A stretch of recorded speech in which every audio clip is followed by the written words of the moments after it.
Welcome to Living the Seven Habits, Applications and Insights with Dr. Stephen R. Covey.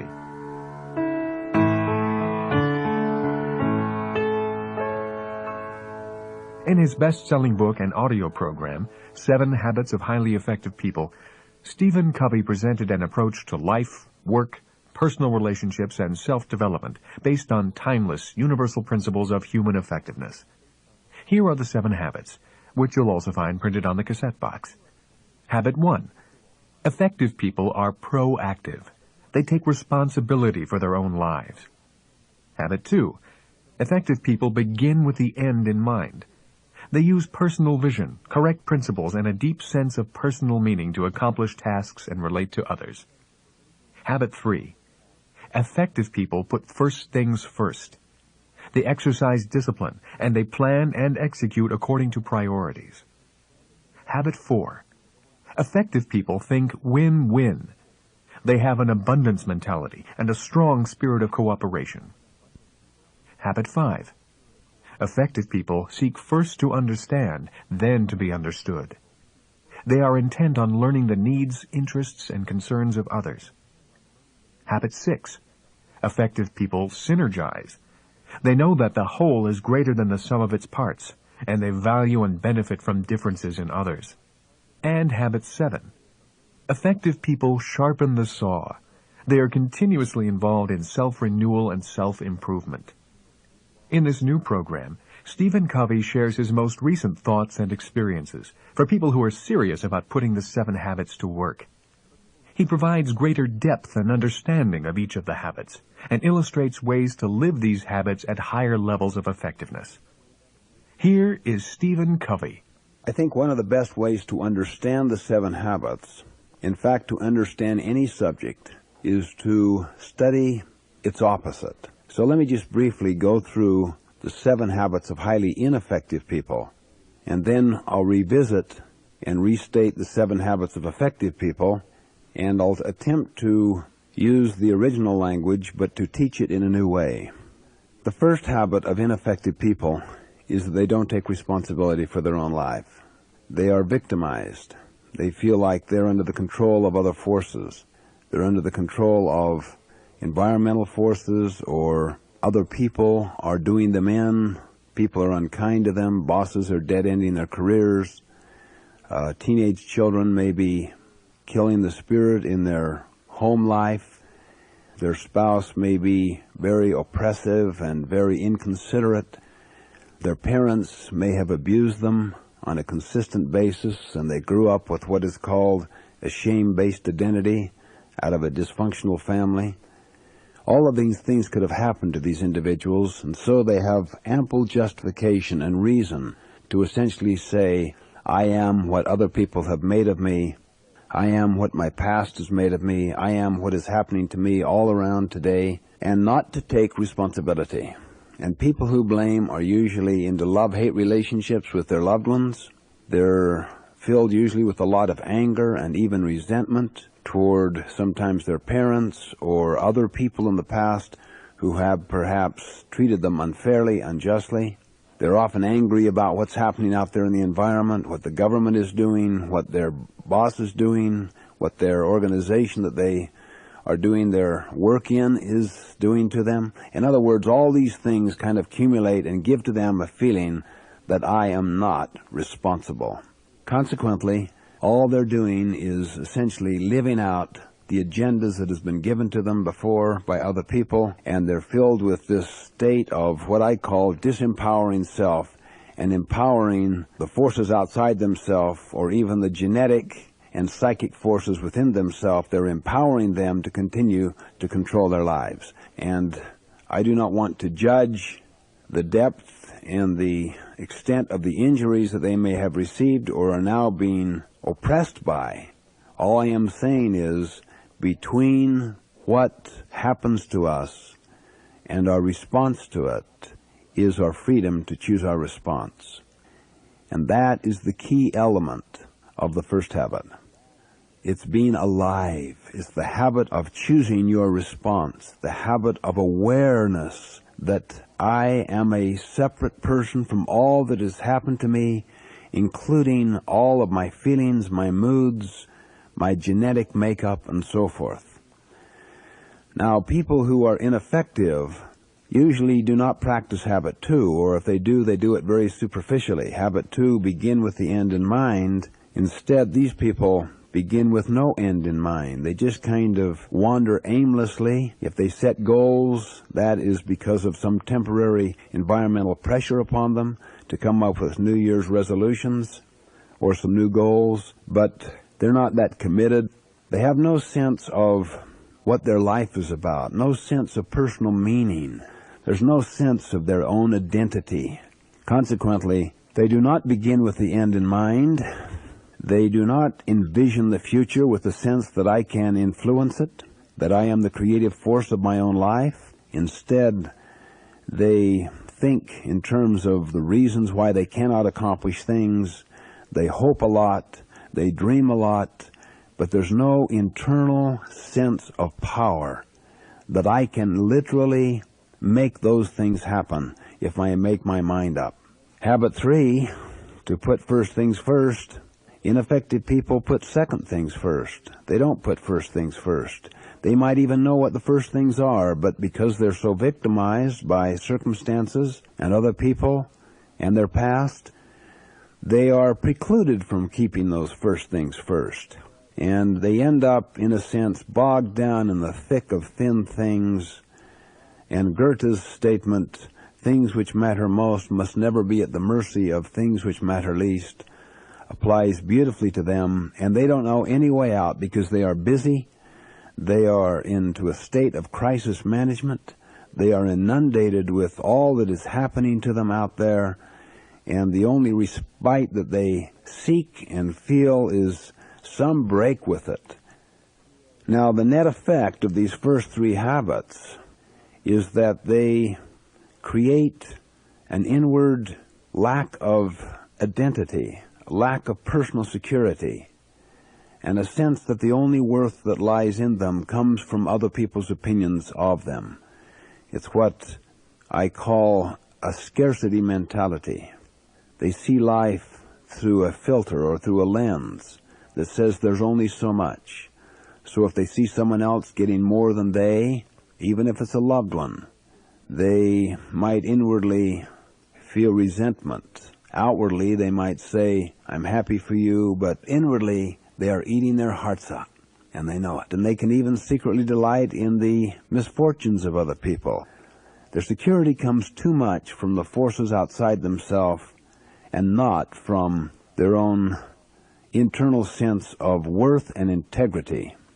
Habit 1, in a sense, to be proactive, means that we're alive, that we are living our own lives. We're choosing our own response. The second habit, to begin with the end in mind, is in a sense the test of our meaning. What is our life about? What is our identity? What are we about in life? The third habit is the test of our integrity, our discipline, and our commitment to live by those things. That's the habit of having our lives integrated. We walk our talk. The main thing is to keep the main thing the main thing. That is a real challenge and a true test of our integrity, of our maturity. Now, the ironic thing is, out of all of this interior work comes an internal power and a maturity that releases us from the terrifying sense of having our security come from the outside. Our security, the locus of it, shifts to the inside. Can you imagine the sense of emancipation, of true liberation, when a person senses that my security, my sense of worth, my identity lies inside me? It lies in things over which I have influence and control, and not in someone's opinion of me, not in the public opinion marketplace, not in how I stack up against other people. Can you see why such an individual would literally experience happiness with the happinesses of other people? that they would actually enjoy other people's successes, because in no way does it take from theirs. They don't come out of what Abraham Maslow called a deficiency state of motivation. Instead, they are in a growth state. They are in a becoming state. They're happy for the successes of others, and they can genuinely sorrow with their misfortunes. They don't secretly harbor hopes to hear about other people's misfortunes. They rejoice in the good things, and they look for the good things, not for the bad. Now, out of that comes the other habits, 4, 5, and 6. They're the habits of our relationships with other people.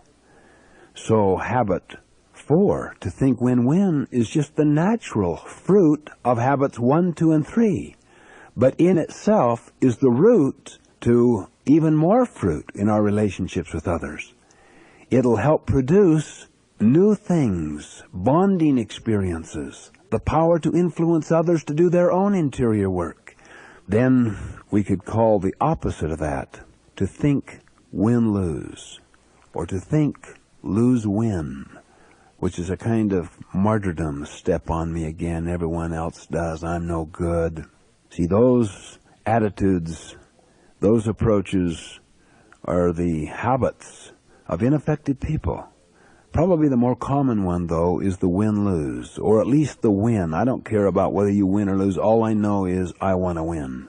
If there is any contest of wills involved, and if I have a deeply embedded scarcity mentality where I see life as a big contest, as a zero-sum game, as one large piece of pie, and if you get a hunk of it, that means I have less, then I'll tend to go for win-lose. I want my way.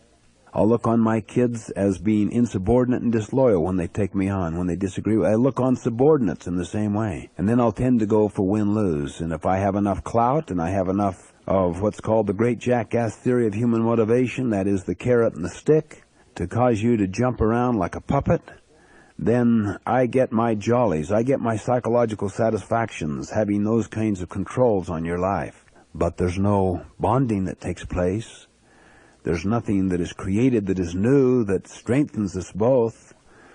And then it develops a kind of defensive mentality and an adversarial feeling, even inside marriages, even inside families, and very clearly and obviously inside many, many organizations. And it undermines the emotional bank account, the trust. And when that is shot, then communication is shot, because communication is primarily a function of trust, not of technique. Now, habit 5 we call seek first to understand, then to be understood. Ineffective people do the very opposite. They really do.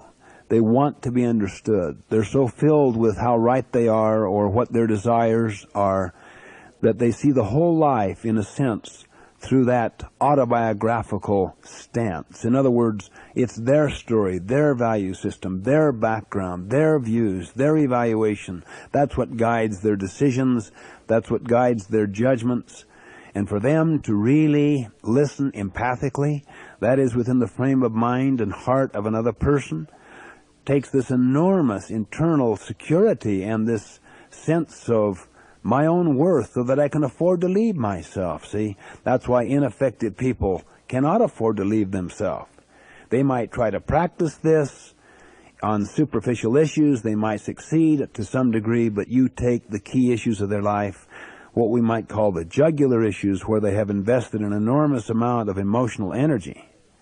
You take those issues, particularly with the dearest people of their life, and that will be their test. And it will be their undoing as well.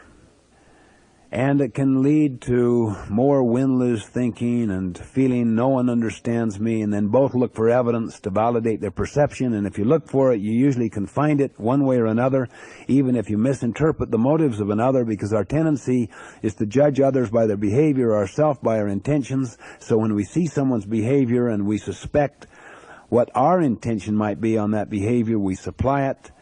And then the net effect is it creates a kind of collusion or a negative energy cycle that feeds upon itself, and the relationship begins to deteriorate. And then they don't synergize.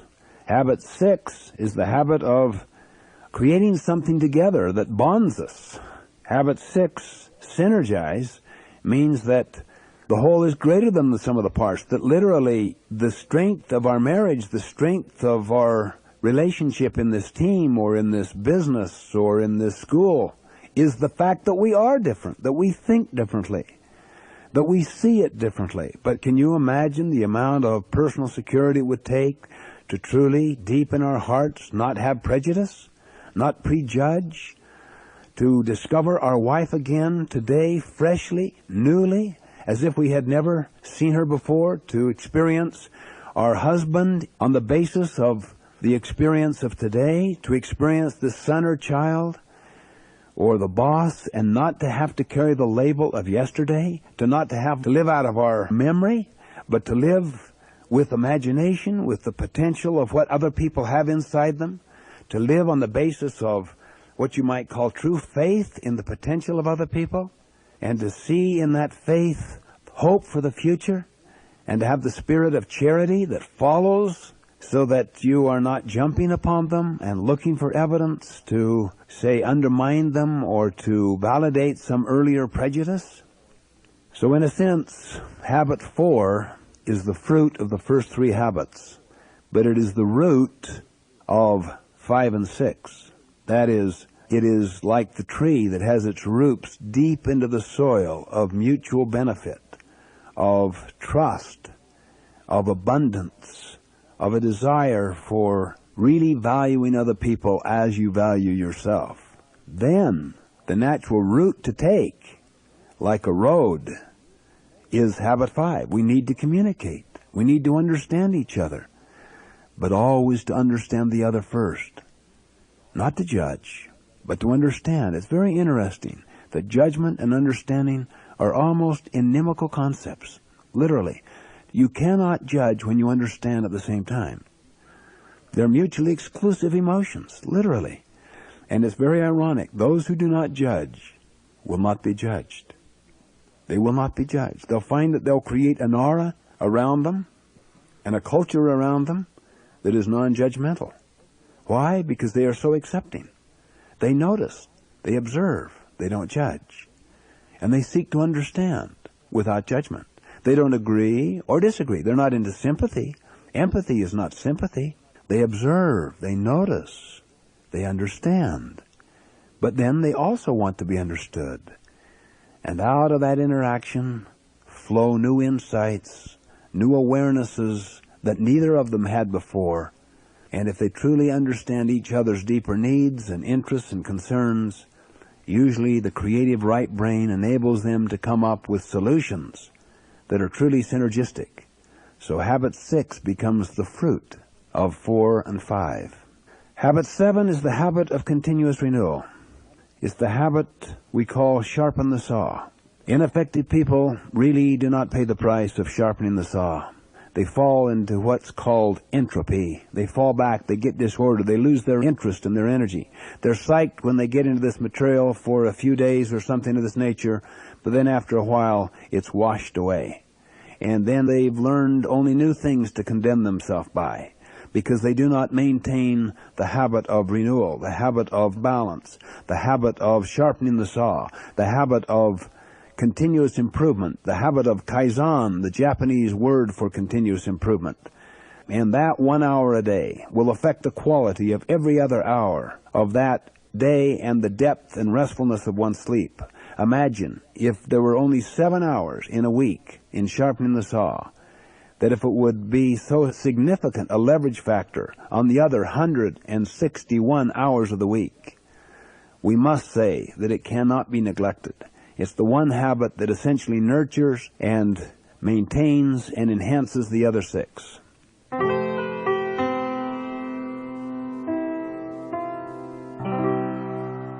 The 7 habits are much more than simply a list. Each habit has many layers, and at each layer, the habits interact with each other to create interrelationships, like a natural ecosystem. Everything is interconnected. Taken together and understood at these various levels, the 7 habits are the substance of a healthy, proactive life. They create a highly functioning, productive ecosystem. To illustrate this idea of interconnectedness on multiple levels, Stephen offers the image of a spiral staircase. Take habit 1 to be proactive. At floor 1 on that spiral staircase, if you can see what I mean, at floor 1, the beginning floor, just that you're aware, I am responsible. I am response-able. The awareness that I can think about my thoughts, therefore I am not my thoughts. I can think about my moods, therefore I am not my moods. I can think about my genetic tendencies, therefore I am not those tendencies. I can choose my response to those tendencies. Then, as the spiral staircase goes up to the second floor, proactivity is an altogether different kind of habit, because it has gone through the other 6. A certain amount of internal peace has come from 1, 2, and 3. A certain amount of interpersonal success has come from 4, 5, and 6. I have sharpened the saw. I'm into self-renewal. And then I begin to discover a whole new dimension to habit 1, to take initiative, to make things happen, to do what's necessary, consistent with correct principles which you've established at habit 2, to make good things happen in her life. Then gradually that person starts to experience, I'm not just aware. I cannot just choose my own response. I am truly a force of nature. I am the creative force of my own life. I can make things happen. Let's say I don't have a job and I'm looking for some kind of employment. What can I do with my time? I can go to school. Let's say I have no money. I can go to a public library. I can start reading. I can start studying. In fact, I think I'm going to study the business I want a job in. I want to understand their needs, their customers, their suppliers, their interests. And then when I go to them to get a job, I'm going to go with my ducks in line. I'm going to go prepared. I'm not going to be a problem. I am going to be a solution to the problem. That kind of proactivity, that kind of empathy will blow employers away. They're looking for someone who will make things happen, who will reverse some of these downward trends. So in a sense, that becomes the second floor of what it means to be proactive. But now, what's habit 2 at that floor? See, that changes too. You're living out your mission statement, you're deepening it, you're making it as mature as you can, you're getting a broader understanding, and you're also developing some new goals based upon that mission statement that you developed at floor level, if you see what I mean. Then let's just say maybe you go to the next level. Oh, let's say you're dealing with some very powerful forces that are really crimping your style and that are hurting you, really hurting your feelings, and seems to be damaging your self-esteem to some degree. And you start to discover, maybe I'm not as internally motivated and internally secure as I thought I was. What do you do at this level? You may have to do what Viktor Frankl did, this Austrian psychiatrist. Just choose your own attitude toward what is happening to you. That may be a higher value than the second floor. That is what you created, see. In the second floor, you are the creative force. At the third level, you choose your attitude in a set of circumstances you can do nothing about. And you are going to learn from those circumstances. You are going to ask the question, what is life asking of me now? And you listen inwardly to your response to that. And you gradually develop more internal power over your emotional and your attitudinal state. Your moods tend to even out a little more, a little less up and down. You find that your sense of personal power comes from your honor by the way that you make and keep promises to yourself. And so that honor gives you more power over your moods. And so you can choose your own response. Eventually, it may lead you to the fourth floor where you can forgive people, where you can forgive your parents, where you're no longer feeding on the resentment of the past. It isn't the snake that bites you that does the serious damage. It's chasing that sucker that drives the poison to the heart. It isn't what happens to us that does the serious damage. It's our chosen response to what's happened to us. As Eleanor Roosevelt put it, no one can make me feel inferior without my consent. As Gandhi said, no one can take away your self-respect if you do not give it to them. It isn't the poisonous snake that bites you that does the serious damage. It's chasing that snake that drives the poison to the heart. It's going after what's happened to you. It's reliving the injury again and again and again. So maybe proactivity at the fourth floor is the ability to truly forgive and forget. I see this as a powerful metaphor, an ecosystem, a body and nature. All of life is an ecosystem. The power of these 7 habits lie in the relationship among the habits. And it isn't just the private victory preceding the public victory. That's foundational. But it's also how habits 1, 2, and 3 are related to each other, how 4, 5, and 6 are related to each other. And hopefully as we carry on this discussion, we'll begin to see elaboration of what I am saying now. You'll see how each one of them at the 2nd floor, the 3rd floor, and the 4th floor will be altogether different, just as habit 1 on proactivity. The key is that some things must precede other things. That is a hard learning for people that want quick fix, for people that want simplistic success formulas. But it is probably the most liberating learning they can come to, because they will stop looking for that which ain't so. They'll stop trying to be good in tennis when they have not developed any aerobic capacity. They'll just realize some things are related to other things. The power of the essence of the 7 habits is that we're dealing with an ecosystem that is so basic, so foundational, so generic in all of nature, that once people begin to get the spirit of this, it will lead them to where their 2nd habit at the 3rd level will be totally different than what mine may be. What is habit 2? That's your value system. So no matter what you come up with, stick it in habit 2. What's habit 3? You live by it. So no matter what you come up with in habit 2, you try to practice it in habit 3. Well, what's habit 1? The awareness that you can come up with something. In other words, you are responsible. You are the programmer. That's habit 1. The awareness, I'm in charge. I am not a victim. I am not a product of my past. I'm not a product of my genetic makeup. Do those things influence me? Powerfully.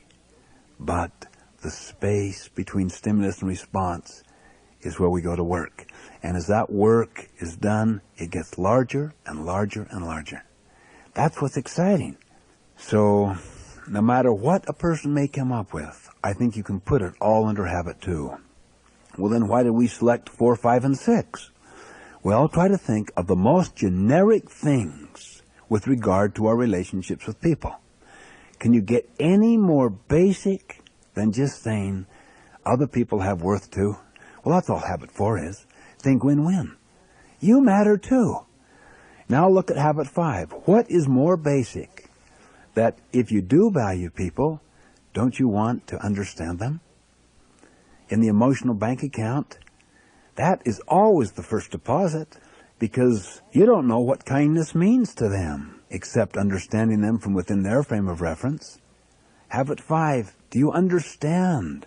Now you have the basis on which to make deposits or withdrawals. Without that understanding, you have no basis at all. What's habit 6? What's the fruit of the interaction of people? You're building a relationship. What kind of relationship do you want? Do you want one that is better than what you bring individually and what the other bring? Yeah, you'd like something that is larger than it. You want to have a bonding experience, something that is created by the two of you that was not there before. To have a good date with your child is a good experience.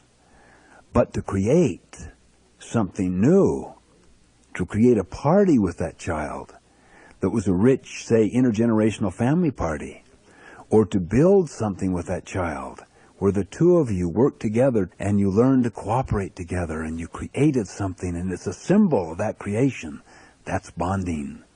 That's more powerful. Those are synergistic fruits. Can you begin to see now how synergy represents something that comes out of the quality of our relationship? That's why these are so foundational. Habit 7 is also generic and foundational because it means you have to take care of yourself. You have to feed your body or you die. If you don't move your body and exercise it, your muscle will die. They'll atrophy. The key to energy is oxygen. If you don't constantly do this aerobic exercise physically, Your ability, even in your brain, to think will be retarded because you won't get enough oxygen to your brain. Those who have tremendous aerobic capacity through their lungs and their circulatory system, they have so much more energy. They can get involved in so much more activity. They can carry more responsibility. Their shoulders are made equal to the burdens that were placed upon them. They rise to the occasion.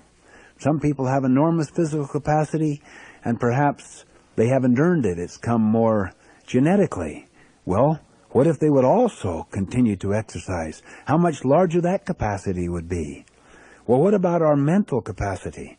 What about our capacity to think abstractly at several levels, to communicate clearly, analytically, creatively, to continue to learn, to read? This mental capacity, can you imagine anything more basic and foundational than being endlessly involved in education?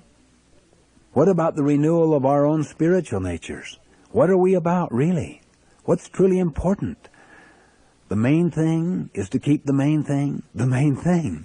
How do I get back to that so that I don't put the main thing the secondary thing? So if people will sharpen the saw, physically, mentally, spiritually, and then they nurture the emotional bank account with their loved ones on a consistent basis, can you think of other things more basic, more foundational than those habits?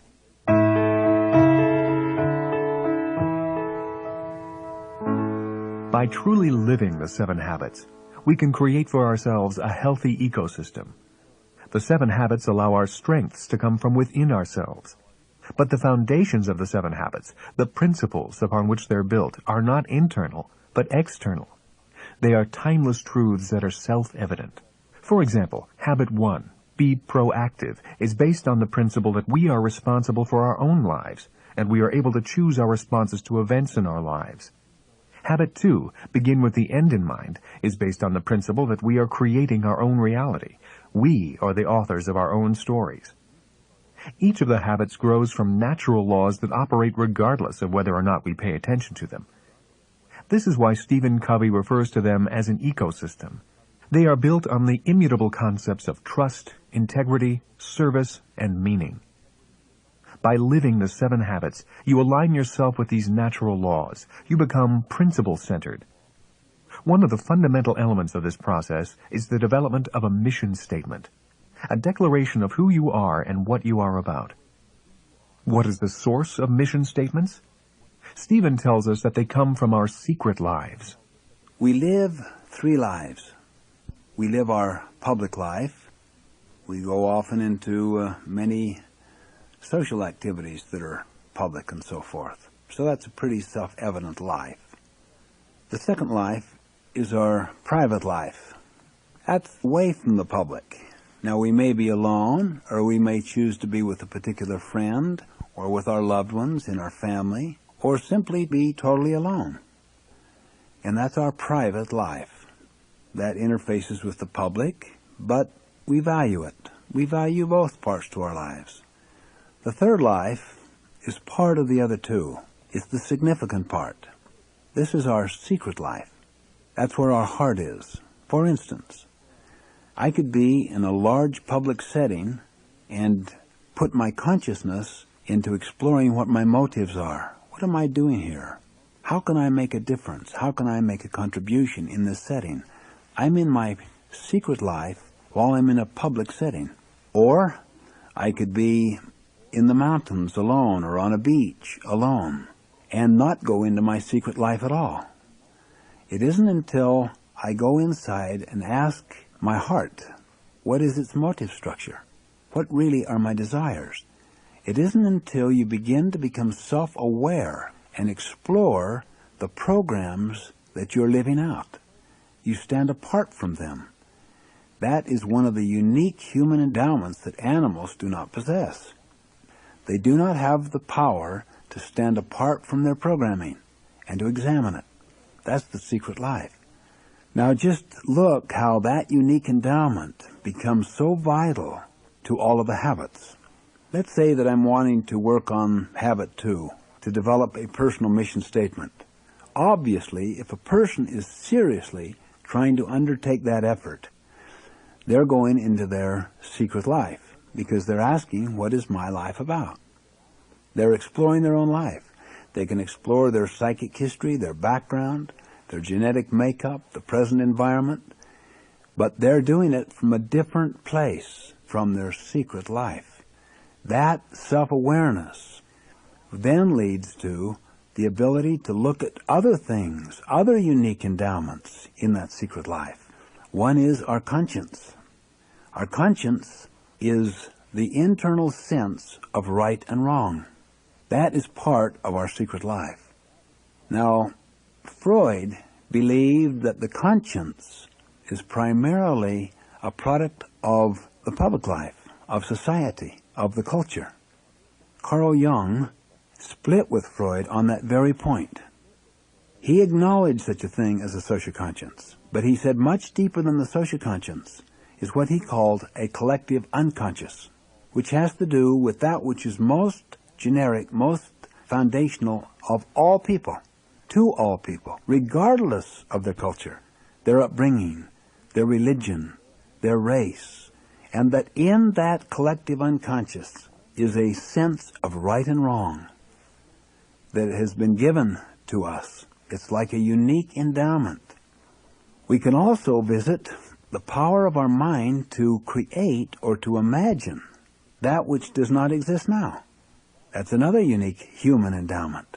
Animals act on the basis of memory, not imagination. In that imagination lies our faith and hope for the future. Now notice, when you go into your secret life, you are self-aware, you look at your conscience, and perhaps can examine your life against your conscience. You also look at what's possible, what you can imagine, what you can envision, all while you're into your secret life. And you could do this in your public life or in your private life. We all have the power to do that. All right, now let's just say that I want to work on this personal mission statement. In fact, to make it simpler sometimes, in large organizations, I like to ask them, go into your secret life and ask this fundamental question. What would you like your tombstone to say? What would you like the last sentence that describes your life to say? What's the epitaph? I noticed that General Schwarzkopf was asked that question after the Gulf War by a television interviewer, and he paused for a second and said, "A good soldier who served his country and loved his family." Now, if you just think about those few words, they comprise many, many guiding principles, guiding criteria for his life. A good soldier who served his country and loved his family. The principle of service, of love, of goodness, the different roles in his life, his country, his family, his personhood. See, it contains so much. Well, let me just ask, what would you like your epitaph to say? Now pause. Now, if you don't mind, I'm going to observe what might be happening in your mind as you pause. You're looking at yourself. There's the endowment of self-awareness. You're probably using your imagination and thinking about your future. Now you're using the unique endowment of imagination. My guess is you're also finding that the very essence of your nature is that it is moral, that you have a conscience, you have a sense of what is right and what is wrong, even apart from your upbringing. That may be part of it, but you may distinguish between the two. Now listen to it. Now remember, you won't receive any social or public affirmation for this effort. In fact, it may not be a normal part of your private life at all to ever visit your secret life, to go into your heart. But here you're making the effort. There's another unique human endowment. It's called willpower, independent will. So you have to explore, am I really willing to go the distance on this epitaph, these values that I'm trying to internalize into my life? Am I really willing to walk this talk? Am I really willing to put these first things first, habit 3? That's where you go through the internal dialogue between the different parts of your nature. Now notice what's happening. Habits 4, 5, and 6 immediately are the habits of how you work in your secret life. You think win-win toward yourself, toward all parts of your nature. If you get too angry at yourself and you deny one part of your nature, you'll come out of the other part. Well, yes, I'm willing to do that. But then downstream, when the day-to-day events crush upon you, you'll find that you won't be able to keep that commitment or to work toward that particular goal or to actualize that particular value. Why? You haven't drawn upon those human endowments enough, because you want this mission statement to become the constitution of your life. You don't want it to just be a bunch of platitudes to impress people with. You want it to become part of your very nature, so that the criteria that you have put into it are also into your muscular system, into your sinews, into the way that you live your life day by day. It's like the American Constitution. You might say that the preamble and the first 10 amendments, the Bill of Rights, together with the Declaration of Independence, represents basically what we could call the mission statement of the United States of America. But do you know what it took to produce that Constitution? A Revolutionary War, probably the best blood of that century. It also took people pledging their lives, their fortunes, and their sacred honor. It also took an extended constitutional convention. In a sense, they were practicing habits 1, 2, 3, 4, 5, and 6 regarding the formation of our entire country. They had to get into a self-aware state. They had to look at what had happened in the prior regime and administration, why they were going to break out and declare their independence. They had to look at how we're going to fashion this government that will create the framework in which everything else takes place. What are the fundamental rights to be preserved, put into the Bill of Rights? Are we willing to walk this talk? What is being writ large there is writ small inside our own secret life as we develop our own mission statements and work with the issue of our willpower to decide, is this in fact going to be the constitution of our life? Or are we going to betray it when put under pressure, when push comes to shove? Am I going to go the distance on this? Imagine the internal communication, habit 5, intra-personal communication. Not inter, not between people, intra, within your own heart. As you weigh out, what are the costs? Am I going to live a life of total integrity? If you get your secret criteria out of the public arena, you're being lived. You're living out other people's agendas, their timetables. Where do you get your own sense of integratedness, your own sense of integrity? That comes from habit 3. You do not betray habit 2. Habit 2 is where you decide what is truly significant to you. What are the principles upon which you operate? And what is your life about? And then you look at habit 3. But can you see now how those 4 unique human endowments are being exercised in those first 3 habits?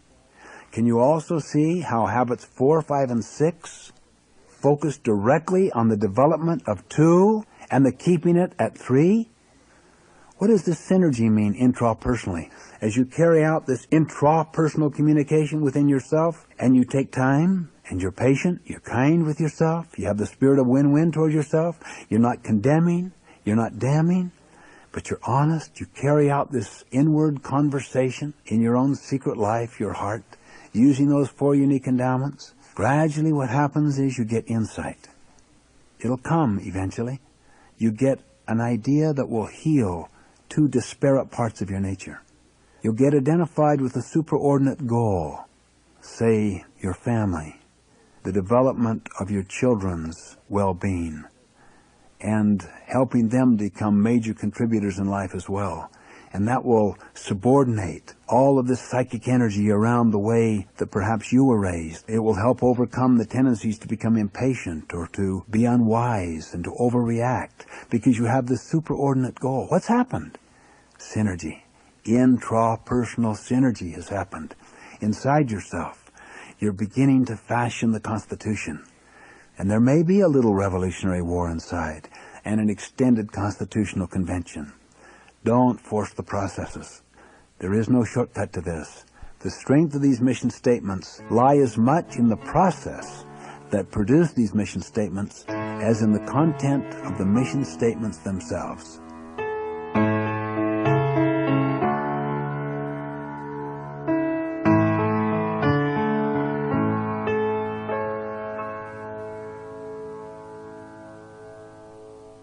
Let me just give some basic characteristics of good mission statements, whether they be personal, family, or organizational. 1, they should be timeless. Goals are not timeless, so they should not include goals. Goals will change. Goals will reflect the realities of the present situation. These should reflect the realities of that situation, but should be changeless. What are the principles upon which we operate, regardless of what the situation is about? That's what gives permanence. That's what gives a changeless core. That's what enables people to live with change. Why? You have something that does not change. So I would say, first write it as if it will never be changed. Nevertheless, even the Constitution had 26 amendments, really 16, because the first 10 were the Bill of Rights. But in a 200-year period, 16 amendments. As you mature, you'll find that you'll gradually strengthen, deepen, improve your mission statement, but always write it as if it will never change, as if it were timeless, and then set up a provision for some kind of amendment process. Second criteria. It should deal with both ends and means. Ends have to do with what is it we are about. Means have to do with how do we go about it. In other words, what are the principles we operate to achieve those ends? See, ends and means are really inseparable. You can never achieve a worthy end with an unworthy means. Just to illustrate. Let's say that I'm a service station man. My family is really suffering economically and I need to make more money. And I know how to make more money, and by getting commission on the things that I sell, including services and labor and products. So, someone comes in, an out-of-towner, I'll never see them again. I can look underneath the hood and say, "Oh, sir, have you noticed this frayed wire to your starting motor? In fact, I really wonder about that start." "Really? Where's that?" "Oh, that's the starting motor?" So you learn he doesn't know anything. "And look at this frayed belt down here. I'm really concerned, but you do what you want. We'll just give you the gas, so you could just have a simple transaction. Come in, pay $20, get $20 of gas, and go." But here is a duplicitous person. He has a worthy objective. He has a worthy end, but he uses unworthy means. And let's say that he's able to talk that person into a big bill. He buys a new starter motor and a new belt, as well as the gas and the oil. So instead of a $20, it's a $220. Let's say you get a third of that in commission. Look what you can do to your family. Look at the good things you can do with that money. And they're hurting. They need it. But look what happened inside. And what about that other attendant that laughed with you as you ripped off that customer? What does that attendant know you're doing the next day when a strain comes on your relationship? What does that employee know you may be doing when you get into some planning, when times get tough?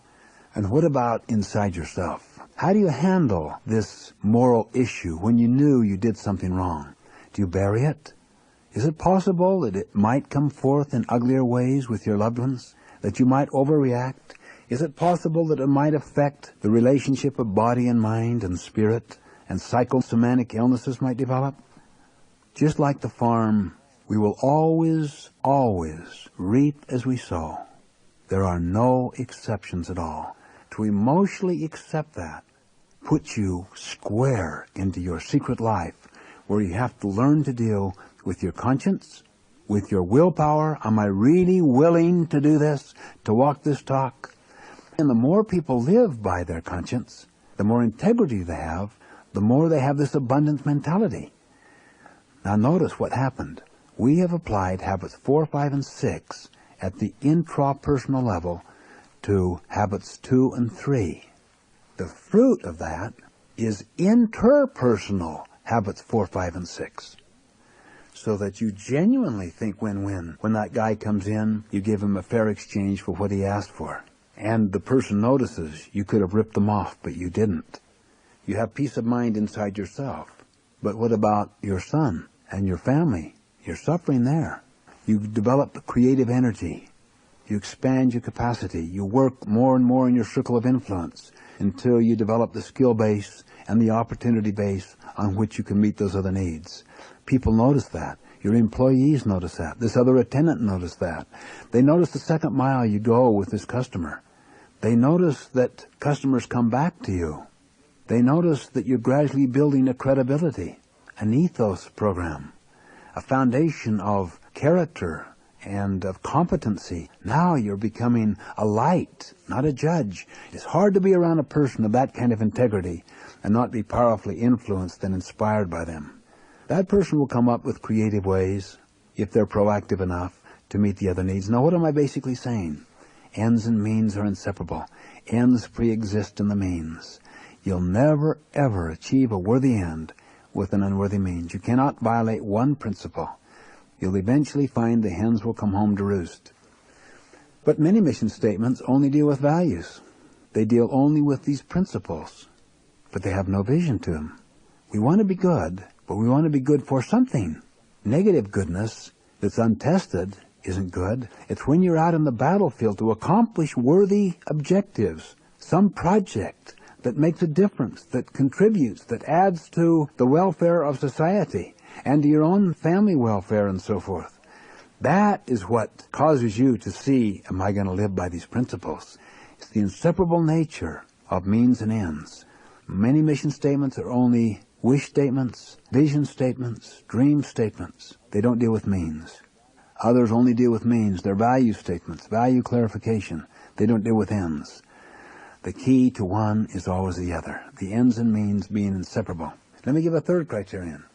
I think it should deal with all four of our needs.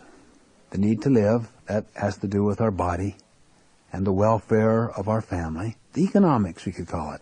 And then we have the need to love, to be loved, to belong, to be accepted, to be part of something, to have people care about you and you care about them. The culture need, the social need, you could call that. The third need is the need to keep growing, the need to learn, the need to grow, to develop, to have your talents be identified, to be recognized when they're used, and to be used in wide and expansive ways. And fourth, the spiritual need for meaning, that your life matters, that you make a difference, that you add value. The need for meaning is an enormous need in all people. People who don't believe it, just try and throw in their work out the window, see how they feel about it. People that lose a loved one to, say, a tragic accident or a disease, watch if they don't want to make that life meaningful by going into the cause to research that disease or to avoid that kind of liberal interpretation of the laws causing drinking and driving to take place too often. They want some cause, some meaning to that person's life. There's an enormous need in all of us to live, to love, to learn, to leave a legacy. The four dimensions of our nature, the same four dimensions we talk about in Habit 7 to sharpen the saw. The physical, the mental, the learning, the spiritual, what gives your life meaning, purpose, and the principles, the integrity that come with that, and then the social, contribution, serving, blessing other people, seeing your life as a stewardship, life as a mission, not a career. One other. You should deal with all the roles of your life, all the significant roles. You don't want to neglect one of them, nor should a business neglect one of its stakeholders. It should deal with every stakeholder. In my personal life, I have the role of being a husband, a father. I have the role of being a manager. I have the role of being a teacher. I have the role of being a writer.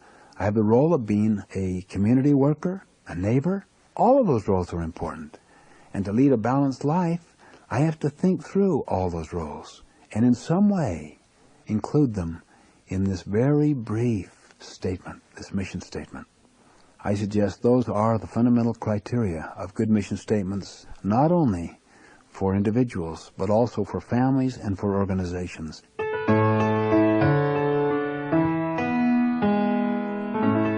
Once you develop a mission statement, how do you enact it?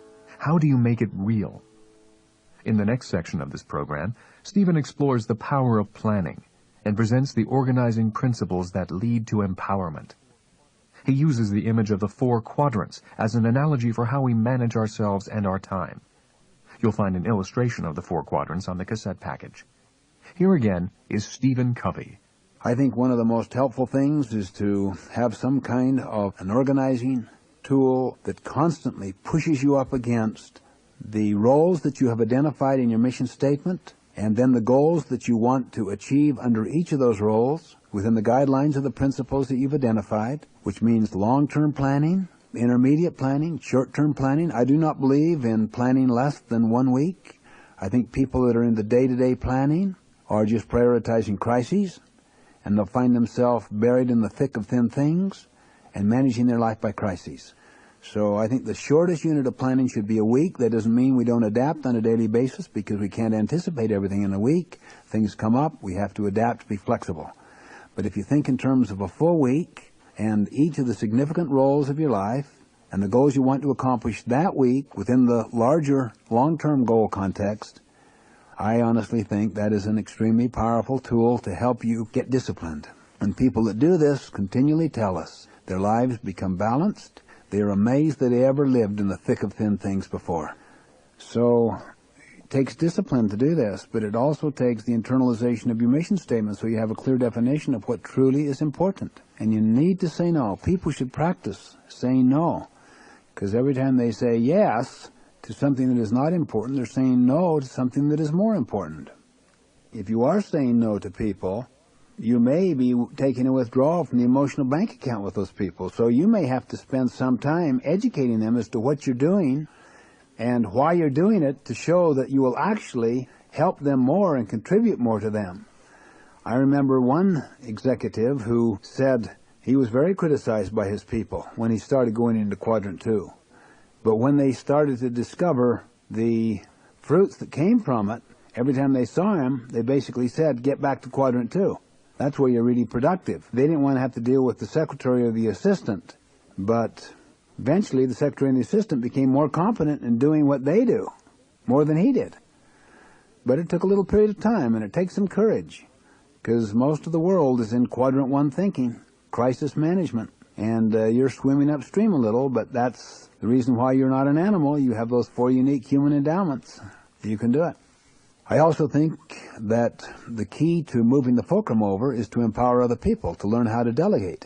And that's habits 4, 5, and 6 with regard to a particular job, which perhaps is the ability to delegate, to really empower people to become independent of you so that they can do their work. And through that kind of complementary team that you've created, much more gets accomplished at the other end. One of the main reasons why people do not delegate does involve the risk of a process of letting other people make mistakes on your own time, money, and good name. And that's a tough one. So you have to decide what are the levels of empowerment you want to have for other people. In some areas, you may say to them, wait till told. In another area, you might say, well, ask. Another area, you might say, bring your best recommendations. And then a higher level of empowerment would be to say to them, listen, use your own good judgment, but tell me what you did. A higher level of empowerment would be to say to them, just use your own good judgment and report routinely. And then the last one would be, use your own good judgment and don't report at all. Now, how you train people through that process in moving up that level of initiative scale or that level of empowerment scale takes your judgment. But don't betray the fact that you need to get them involved in a process. It does take a little risk, and you have to use judgment on your own. But also when you teach them what judgment is made up of. Teach them every time you give a practice, teach, now what are the principles of what was just based? Take a little extra time. The time you take initially will pay huge dividends in the long run. Give a man a fish, the saying goes, and you feed him for a day. Teach him how to fish, and you feed him for a lifetime. So the concept of helping people grow personally in their character, getting involved in their professional development toward their competency, will little by little improve their judgment, and your confidence in their judgment will go up. Now I know there are some situations where you're under such terrific time pressure, you cannot trust their judgment right now. To me, that's all right. But what about the next one that comes up in 2 weeks? Do you want to help them prepared so that they can use their own judgment to handle that? If so, you've got to get invested in them. That takes a little more time, I know it does, but the time it saves downstream is like tenfold. You want to move the fulcrum over. You want to move the leverage over in your life so that you don't have to pick up the pieces for other people, and so that they do completed staff work. They prepared the material for your signature. They're not just kind of reading your mind all the time. They are an extremely important member of this family or of this team. It's kind of like bailing water out of a sinking ship. If they take the time to repair the hole at the bottom, then the ship will sink. And if they don't keep bailing, it will sink.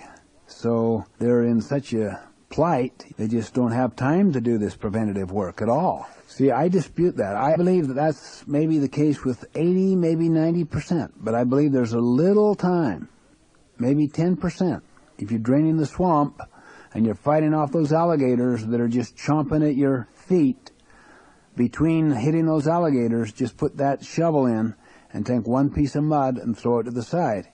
Eventually, you will drain the swamp. Now, this is not a quick fix approach. People who have these long established habits are not going to overcome this overnight. It's going to take some time. But if they can just do it, like 1 degree, an inch at a time. By the yard, it's hard. By the inch, it's a cinch. But you have to have that commitment to go all the way with it. Otherwise, you don't build your emotional bank account with yourself. And if you don't have high trust in your own ability to make and keep promises and to accomplish things because you're buried by these crises that are breaking in on you every moment, you'll find that your ability to build emotional bank accounts with others will also be overdrawn and be very difficult because you'll be neglecting, and then that will add to more of the crises that you're in. It's the chicken and egg situation to some degree, but someone has to take the initiative to step in and say, wait a minute, I am not a product of limited time. You don't manage time, you manage self. I am a product of my responses to this circumstance. Therefore, I'm going to spend some time in prevention, some time in seizing opportunities, some time in relationship building, some time in planning and careful organizing to accomplish that plan. Now, maybe that's only 10%, then the next week 15, then 20. Ultimately, I think that people should spend like a third of their life in quadrant 2. And for top executives who are providing leadership to entire organizations, should be 50, 60, 70% of their time in quadrant 2. One top executive once tried to move toward quadrant 2, and he said, I went through terrific withdrawal pains. I was literally addicted to it. All I had to do in that quadrant 1 was react to what was happening to me. So he was going through the withdrawal pains of also developing a new habit, to be truly proactive. In fact, all 7 habits, all 7, are in quadrant 2. Think about it. Habit 1. Quadrant 1 and 3 acts on you. Quadrant 2, you have to act on it. So that's proactive to start with. Habit 2. How many people seriously take the time to develop mission statements, both vision and principles, and to get them deeply internalized? Very few people do that. Seriously. Highly effective people do that. They may not have even done it explicitly, but they've done it in their heart and in their mind in a number of ways. That's what makes them effective. Habit 3 is where we teach this whole idea. Put first things first. So already habit 3 is in the essence of quadrant 2. Habits 4, 5, and 6 has to do with the building of creative, communicative, synergistic relationships. So obviously those become quadrant 2 activities. And habit 7, sharpening the saw, that's not urgent. That's why a lot of people don't do it.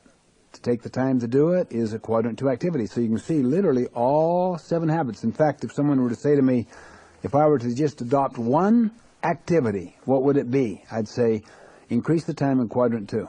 You know why? You'll do almost all of the 7 habits. And those habits are basic principles going to operate regardless. I would say just increase it. If it's only 10%, get it to 15. If it's 2%, get it to 4. Make some improvement. Then when they begin to see the pragmatic fruits, it will become the most convincing evidence that they need to stay with it. I know it's totally changed my life. Absolutely. I just cannot spend time in things that other people can do, that other people can do better than me, and in things that will not really make a difference. You almost have to be converted through your own experience to the power of it. It keeps your life balanced. Otherwise, most time management deals with prioritization. But the concept of balance is a whole different dimension. That's why I really believe that the Quadrant 2 way of thinking and doing is the fourth generation in the field of time management.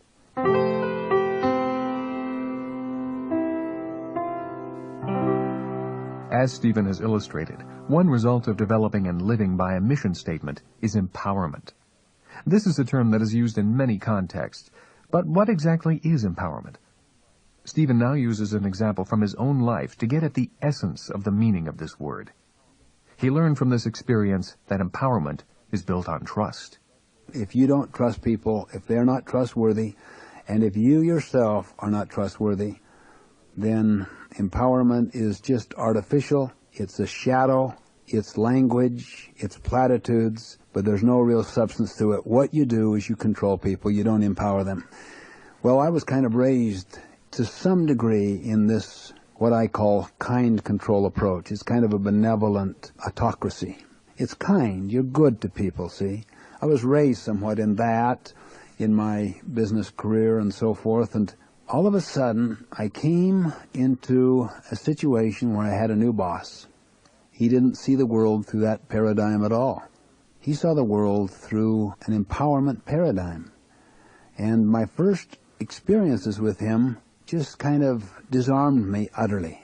Even though initially I was a little wondering and questioning, is there sincerity behind this? But basically he called me on the phone one day.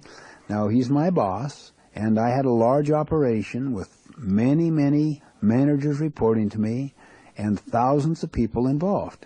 And my first contact with him over the phone, basically he said, Stephen, I see my role to be a source of help to you. And so I'd like you to consider me this way and let me know what I could do to help you. I thought to myself, well, that's one of the nicest, most soft, considered approaches I've ever heard, but basically he's just kind of building the relationship so that he can just come in and make sure that things are going right in my area of responsibility, and if they're not, to provide the necessary corrections. Because that was the way I would think. See, we judge others by their behavior, ourselves by our intentions. So when I saw his behavior over the phone, I projected my motive or my intention on his behavior, unaware of the paradigm out of which he was operating. And he said to me, I really mean it, Stephen. It maybe is not appropriate to visit you. You may have a number of things going there, and it wouldn't be the best time to try to give you help. You decide. And I thought, I think he does mean it. I mean, I can kind of call the shots here. He's not just my hovering supervisor checking up on me. He really wants to be my source of help. I started to believe that. I wasn't that certain, but I just began. And then he said, maybe I could tell you a little about myself and what my experience has been in, and that might give you an idea of how I could be a resource to you. Well, he'd had something like 25 years more experience than I had, rich resource base, extremely wise. But anyway, I said to him, well, perhaps now isn't the time to visit. So we put it off, and then when he did come to visit, which was about 3 months later, he took the same attitude. I met him at the airport. How can I help you? I'm here to help you. The servant leader concept. And I thought, well, that's awfully nice, but what basically do you want to look into? He said, I'm here to help, whatever you would like. So I took him to a particular meeting, and I said to him, it would help if you were to reinforce this point that I'm trying to get across. So he did it. And then I would give him another instruction, and he would do it. And then he would turn to me and say, is there anything else? Well, I started feeling I'm the one that's responsible. He's the one that's my helper. So I started getting very open to him. And as I would leave one meeting, after handling some problems in the way I'd traditionally handled it, I turned to him and said, what do you think? The way I handled that, is that congruent with your experience? And he would answer this way. Well, Stephen, you might consider what they're doing over here, or you might consider this. He didn't tell me one thing. He basically affirmed my responsibility and my power to make the decisions. But he gave illustrations of examples of things I might consider. So what happened is my conscience became the dominant force in this relationship, not him. And he left me and he went to do other things. He had other areas of responsibility. But my conscience never did. It was always with me. Boy, did I feel responsible. So I started to plumb him for his wisdom and his experience, and he came forth in abundance. But he never told me what to do. He always told me, you might consider this, you might consider this. Well, that enthroned my conscience in a way I had not experienced before. Shortly after that, I went to work with another supervisor who was a very fine person as well, but very controlling, very dictatorial even. And I eventually found how easy that work was. All I had to do was do what he told me to do. I never had to accomplish desired results toward any other areas. So if he'd tell me something, I'd say, you bet, I'll be happy to. And then I'd go and do my thing, find my satisfaction somewhere else. I tried to do the best I could, but there was no creative opportunity, no learning opportunity, and I felt totally disempowered, so I found most of my satisfactions off the job, not on the job. And all the people around this person did the same thing. They accommodated his style. One man was very proactive. He learned how to compensate for this leader's weaknesses, and where the leader had that style, he would study what he needed to do and gradually anticipate the president's needs, fulfill those needs until his circle of influence got larger and larger. He eventually ended up running the operation with this leader, and they became a powerful complementary team.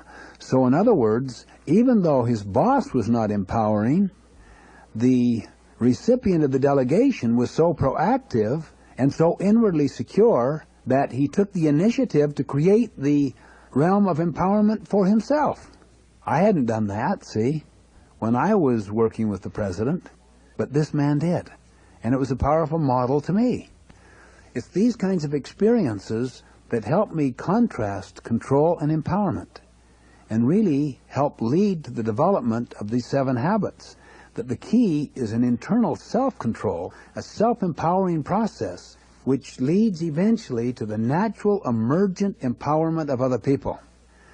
So I see the abundance mentality as a kind of emergent endowment that comes from the exercise of those 4 unique human endowments: self-awareness, imagination, conscience, and willpower. And that habit 5 is a kind of courage balanced with consideration endowment. I think that the full application of habit 5 is necessary, but it's the sequence of seeking first to understand. It's like diagnosing a person's eyes. Then you build the prescription on the diagnosis. People do not practice the full habit. The full habit says, seek first to understand, then to be understood.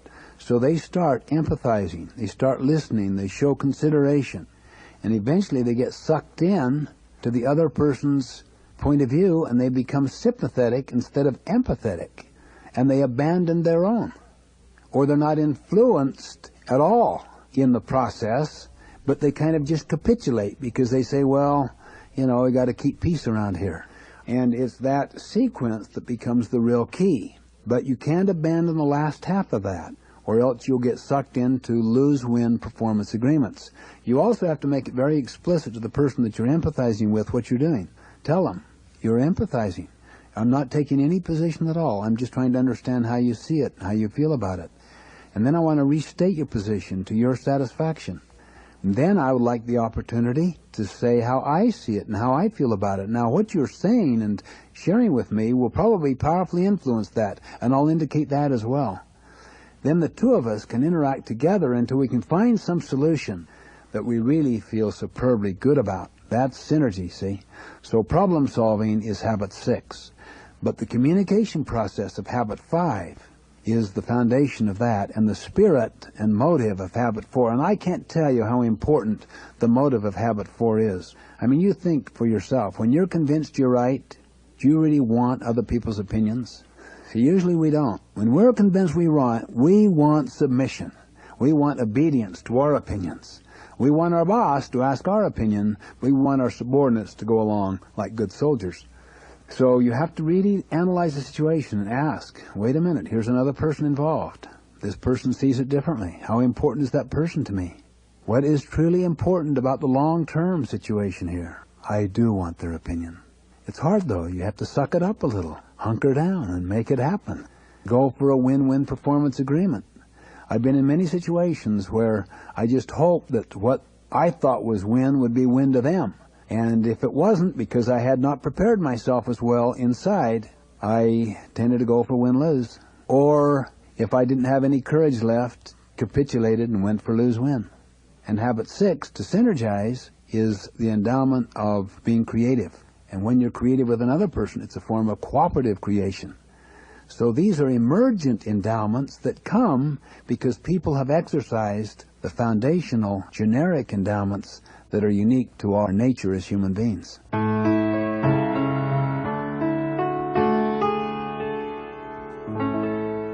We reviewed 6 of the 7 habits in action. Being proactive and responsible, beginning with the end in mind, putting first things first, thinking win-win, seeking to understand, then be understood, learning to synergize. But once these habits are alive within us, it is the 7th habit, sharpening the saw, that will nurture and replenish them. What's the second law of thermodynamics? It's the word for disorder, entropy. In other words, everything tends to become disarrayed, disordered, chaotic. Always happens. That's why habit 7 is so foundational. People continuously sharpen the saw. So you're always trying to get some kind of continuous improvement or renewal processes going at all 4 levels. And you have to absolutely maintain it. I got up this morning to swim. I didn't feel like it really, but I just know that it's probably worth more than the sleep. And then you have to kind of get your head together and to get a sense of what your day's about and what your mission is about, what you're about, see, and how you're going to go about it. What are the principles upon which you operate? That's a personal self-renewal. Every one of those habits represents a paradigm shift from traditional cultural wisdom. Habit 1, the traditional is determinism. And therefore, you can say, I'm not responsible because of all those reasons out there, whether it's environment or your upbringing or whatever. That's traditional, see? What we're saying is, you are not an animal. You're not a product of your environment. Now, that, I know, is a staggering statement to make. You're not a product of your upbringing. You're a product of your choices to your upbringing. You're a product of your choices to your environment. You're even a product of your choices to your genetic makeup. Now, if you can emotionally accept that, how liberating, how freeing it is, but also how damning. Of course, you probably wouldn't emotionally accept it if it's damning, because it's so much easier to say I'm not responsible than to say I'm irresponsible. But if a person can emotionally say, I am today what I am because I so chose to be that, they can also say, I choose otherwise. The power to make a choice. So that is a fundamental paradigm shift. Habit 2, most people who are into goal selection have not carefully thought through the framework, the context within which to set goals. They haven't thought through their mission statement before they even think of setting goals, see. Consequently, they are a little frustrated sometimes because I want to get on with it and to get into this deep interior work. See, that is a paradigm shift with traditional cultural practice and wisdom. Habit 3 is the key to turning a mission statement into a constitution. A constitution means the supreme law of the land. So that if someone's style is inconsistent with the mission statement, what rules? The mission statement. But what if the person says, no, I rule? Now what's the constitution? The person, see? Then it's not based on principles. Constitution is based on principles. It is the supreme law. If you have your mission statement based on principles, and then you live by it, and I don't know anyone that lives by it perfectly, but if they're working at it, if they're striving to work at it, it becomes a constitution. Now, what does that mean to you personally? If you live by your value system, your honor will become greater than your moods. You have a constitution. You're principle-centered. That is a paradigm shift. Habit 4 obviously is a paradigm shift, to think win-win. In fact, on my weekly organizer, where it says sharpen the saw, and down there where it says social emotional, all I do is write down 4, 5, and 6. Because that's what sharpening the saw is. I have to, every time I go into a new situation, to avoid entropy, to avoid getting disarrayed, disordered, and out of sync, I immediately have to go to myself and say, All right, now, remember, think win-win. Then seek first to understand before seeking to be understood. And then through that process of interaction, let the insights and learnings which come help create new options, new alternatives, this synergistic creative result. And if you get yourself psyched, now you see you're going into a meeting, instead of going into the meeting with the end in mind that you're going to have your way, you go into the meeting with the end in mind you're principle-centered. And you do not know what's going to come out of it, except you know it's going to be a lot better than anything you brought to that meeting and anything they brought to the meeting. Because the dynamism of the interaction is where the real power is. That's the synergy. It's exciting. It gives insight. People learn from it. And sometimes it's almost near chaos. In fact, I tend to believe that almost all significant things happen almost near chaos. I'll bet you've learned the same thing.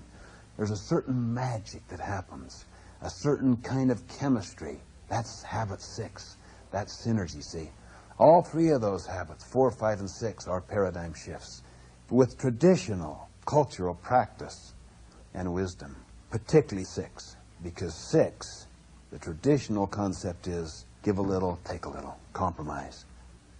And 7, I suggest, therefore, the continuous improvement habit, the self-renewal habit, the sharpening the saw habit, is the only way I know to keep from suffering the effects of the second law of thermodynamics.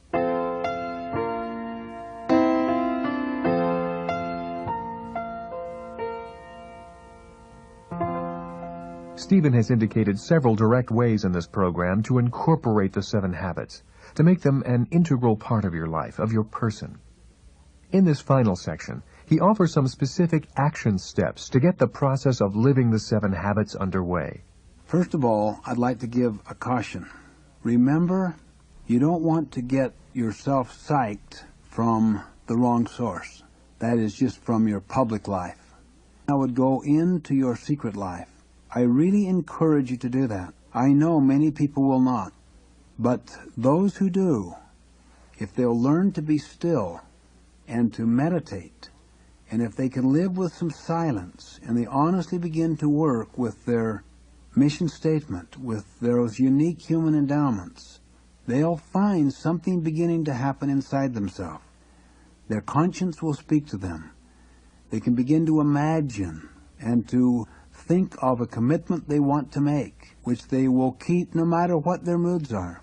Too many people that get temporarily psyched will make a commitment, and then when the circumstance change or their mood changes, they break the commitment.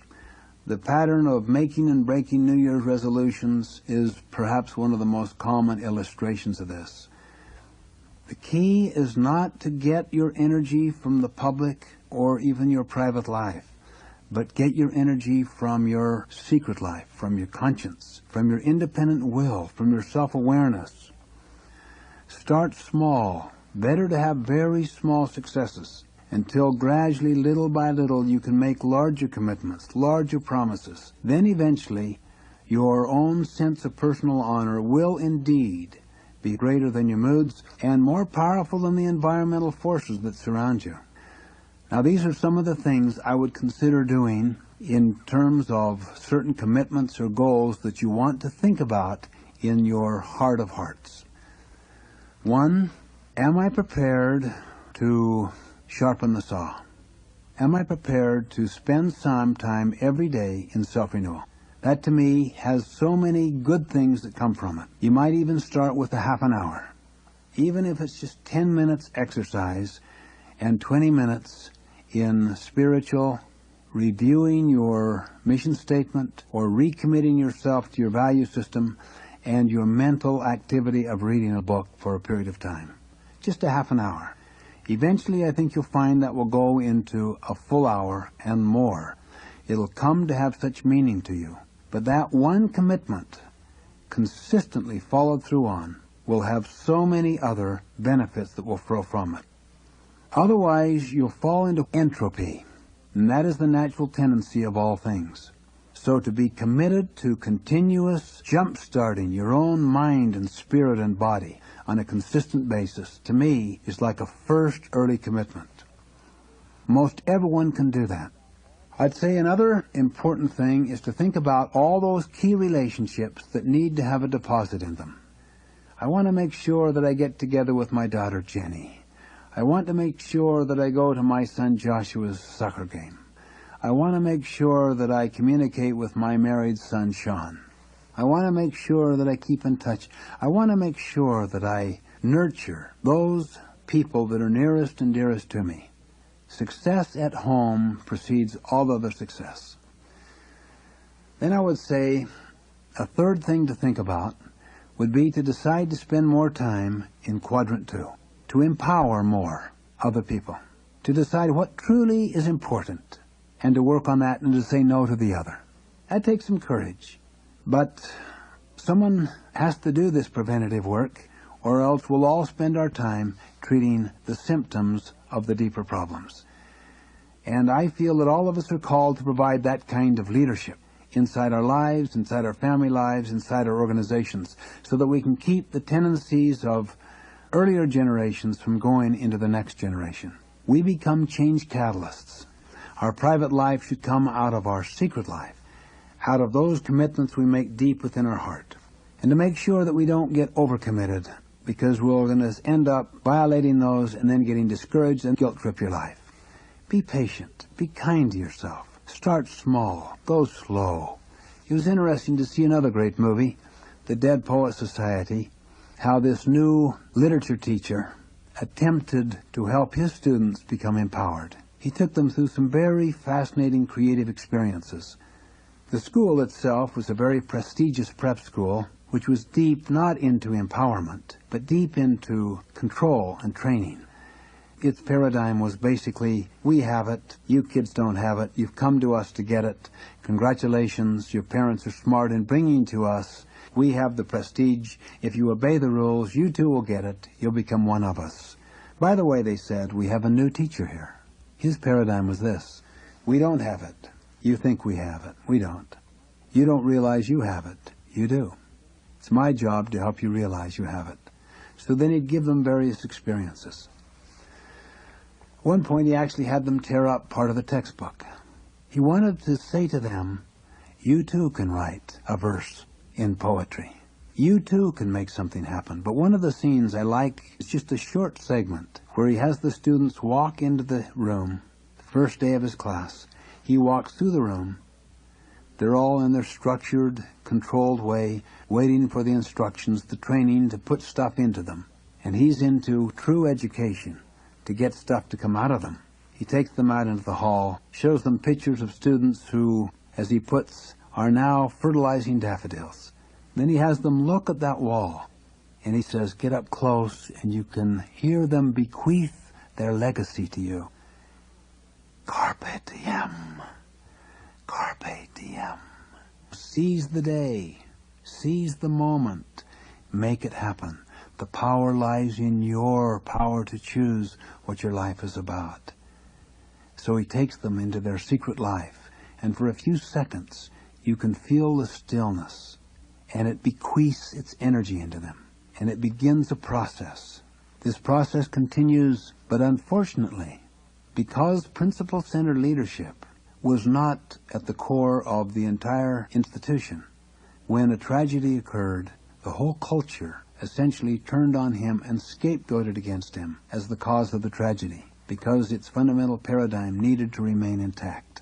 And that's why it's important that principle-centered leadership goes out into the way the organization does its structuring and its systems, so that those two are in harmony with the principles contained in the 7 habits. The principles of win-win, of empathic communication, and synergistic problem solving. The principles of the organization or the family taking responsibility to decide what it's about, and then to organize itself around those priorities.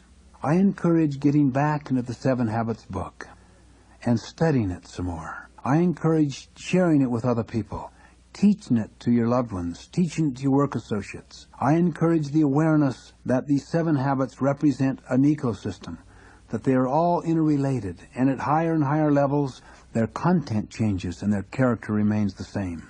I encourage being patient and kind to oneself in this process, but realizing understanding this intellectually does not make it happen. I can't do 20 push-ups because I understand the technique of how to do it. I have to pay the price. We have the power inside ourselves to do it. I agree with the great French philosopher who said, "We are not human beings having a spiritual experience. We are spiritual beings having a human experience."